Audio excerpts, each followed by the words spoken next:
Congratulations, you just finished 100 days of Data Trek. Congratulations, congratulations, hooray! Bam! Donc, bonjour, je m'appelle Caroline, je suis agente de recherche dans le laboratoire de Marc Terrien à l'ERIC, qui est situé à l'Université de Montréal.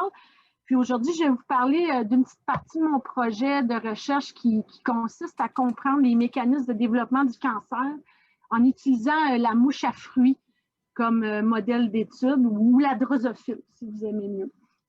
Donc, je vais juste essayer de vous convaincre au début de l'utilité et les avantages de ce modèle-là. Donc, premièrement, ce qu'on sait, c'est que la majorité des gènes codants chez la drosophile ont un homologue humain. Puis, avec mes nouvelles connaissances en programmation, j'ai calculé le pourcentage de gènes qui ont un homologue humain. Donc, ici, on le voit bien, il y a plus de 60% des gènes de drosophile qui sont conservés chez l'humain. Ensuite, ce qui est bien intéressant aussi chez la drosophile, c'est que c'est un organisme qui est génétiquement plus simple que l'humain. Par exemple, nous, on a un gène qu'on aime beaucoup dans le laboratoire qui s'appelle CNK. Il n'y a qu'un seul homologue chez la drosophile, puis chez l'humain, il y en a 3. Puis souvent, ce qui arrive, c'est que chez l'humain, quand on essaie de comprendre la fonction de CNK2, par exemple, on va l'inactiver. Puis ce qui va arriver, c'est que CNK1 et CNK3 vont compenser. Puis on est obligé d'inactiver les 3 gènes pour vraiment voir le plein potentiel ou ce qui se passe quand on inactive le gène. Ensuite, la mouche a des organes et des fonctions biologiques qui sont similaires à l'humain. La mouche a un cerveau, un intestin, un cœur, un système hématopoïétique. Donc, il y a des gens partout dans le monde qui l'utilisent pour étudier la maladie d'Alzheimer, par exemple, l'autisme et bien sûr le cancer. Puis, chose intéressante, c'est très peu coûteux pour faire des recherches avec la drosophile. Donc, nous, dans le laboratoire, on utilise cet organisme-là pour comprendre une voie de signalisation qui s'appelle la voie RAS-ERK. En fait, c'est une voie de signalisation qui permet d'intégrer des signaux extracellulaires à l'intérieur de la cellule pour faire en sorte que les cellules se différencient, prolifèrent, survivent, etc. Puis, bon, je n'ai pas beaucoup de temps pour vous expliquer tout ce qui se passe dans la cascade de signalisation, mais ce qui est important de retenir, c'est que cette voie de signalisation-là est mutée dans plus de 50% des cancers, puis qu'il y a plusieurs médicaments antitumoraux qui sont soit en développement ou utilisés, mais qu'on n'est pas encore capable vraiment de guérir des patients qui sont atteints, qui ont des mutations ou qui ont cette voie-là suractivée dans leur tumeur. Alors, il faut, de toute évidence, il y a quelque chose qu'on ne comprend pas encore. Il faut continuer de comprendre moléculairement parlant ce qui se passe.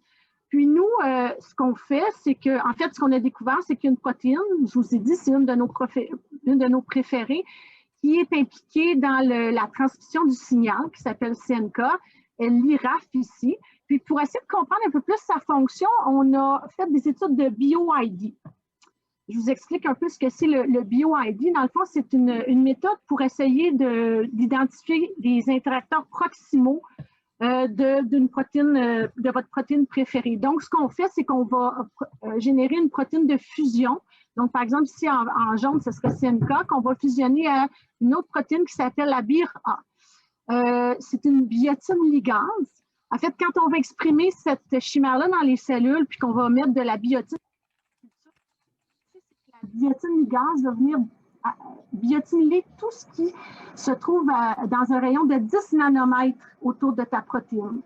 Ensuite, ce qu'on fait, c'est qu'on lise les cellules, on extrait les protéines, et puis on va purifier toutes les protéines biotinylées en utilisant des billes coupées à la streptavidine. Puis ensuite, on envoie en spectrométrie de masse ces protéines biotinylées-là pour les identifier. Donc, dans le laboratoire, il y a 2 étudiantes avec qui je travaille qui ont généré les datasets. Donc, on a un dataset chez la drosophile, dans les cellules LD2 pour CNK. Puis, on a Jessica ici qui a fait la même chose pour le CNK2 humain dans 2 lignées cellulaires, donc les EC293 puis les UDOS. Puis moi, j'ai travaillé avec ces datasets-là pendant mon challenge. Je vous montre un petit peu de quoi a de l'air le dataset. Donc ici, c'est celui qui a été généré chez la drosophile. Puis, c'était pour le CNK. On a, dans le fond, un numéro UniProt, on a le gène, on a les comptes spectraux pour les 3 expériences qu'on a faites avec une moyenne. Puis, on a ici un score qui s'appelle le score simple, qui nous permet d'évaluer si une interaction entre CNK et un gène est pertinente. Puis, on juge que le score est généralement entre 0 et 1.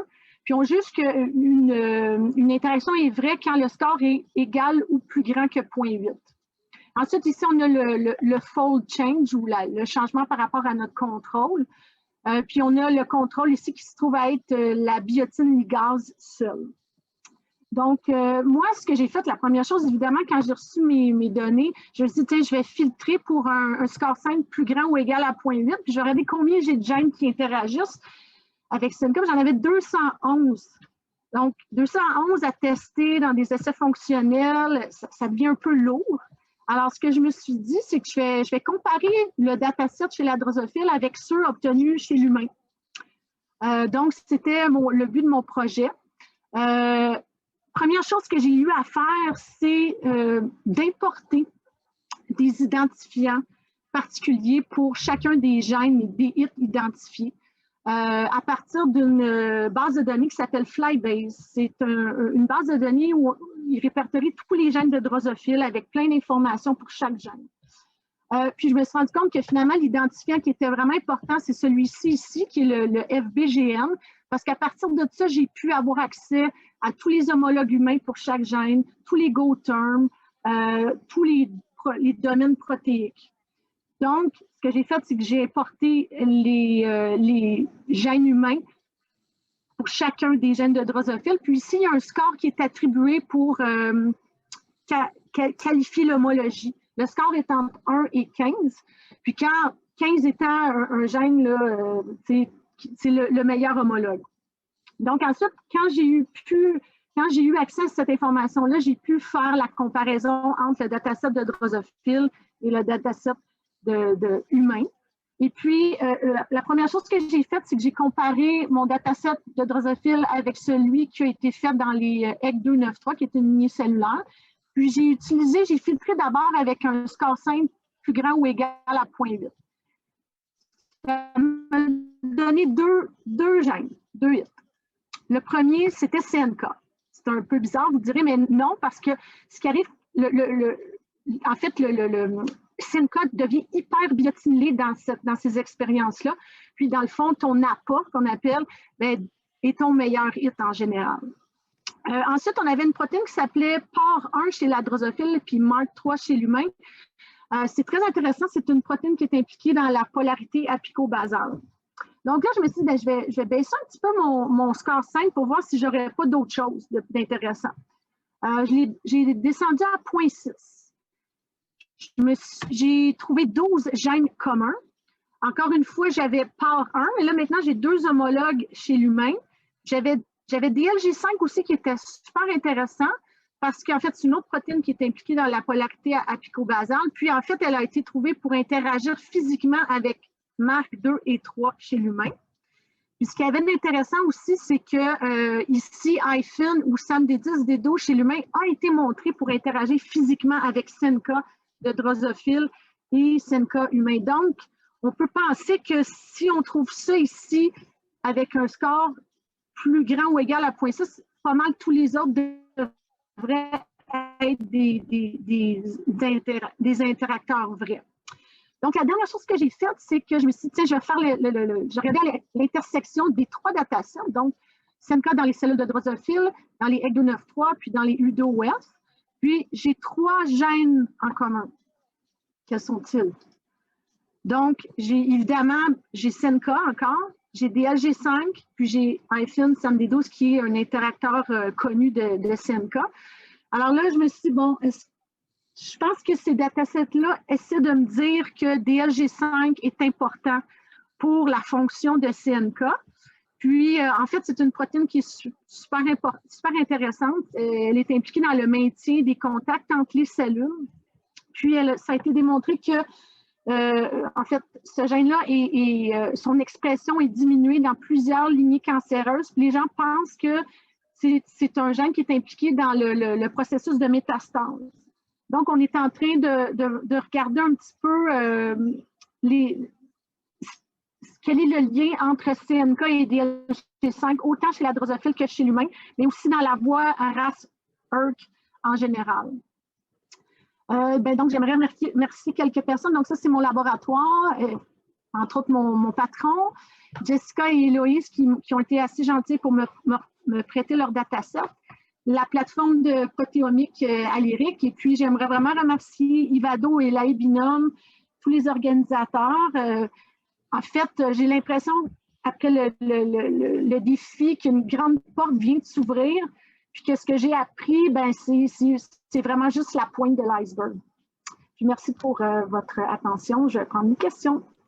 Merci beaucoup, Caroline. On vient de me faire remarquer qu'on était très en retard, donc je ne tiens pas très bien mon temps, désolée. Du coup, on va juste poser une question, puis les autres devront poser leurs questions dans le Q&A.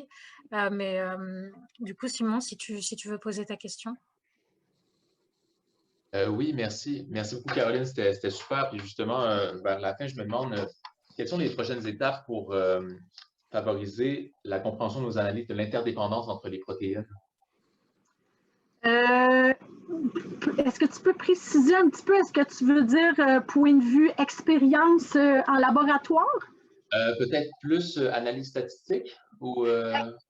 C'est une bonne question. On m'a posé la même chose quand j'ai présenté les résultats.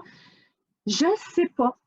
Je suis rendue à cette étape justement, moi, je suis partie de zéro, un peu comme Bilitis. Donc, j'avais aucune expérience en Python. Donc, déjà là, j'ai réussi à obtenir un résultat. Maintenant, ce qu'on me demandait, c'est à savoir quels seraient les tests statistiques à appliquer sur ce genre d'analyse-là. Puis, je comptais peut-être sur vous pour me donner des indices. Malheureusement, ce n'est pas mon champ d'expertise sans papier, mais c'était fascinant. OK, merci beaucoup.